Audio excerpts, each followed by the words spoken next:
within sales order list, you can easily see all of your orders. You can search by any of these filters or choose to show only single unit orders.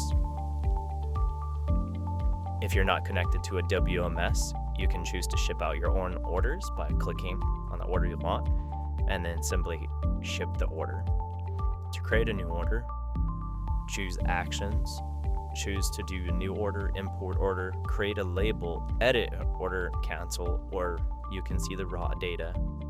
You can also export any order you choose. To create a new order, click new order, then fill in the billing details.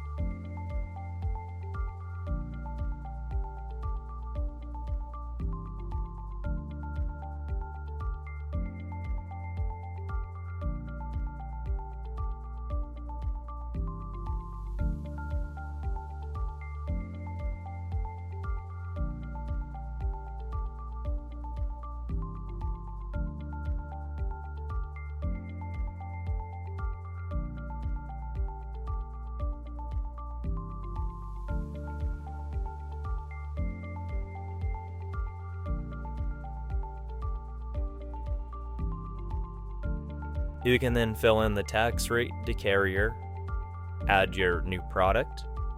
You can choose which product to select and the quantity, and if you want to add a discount.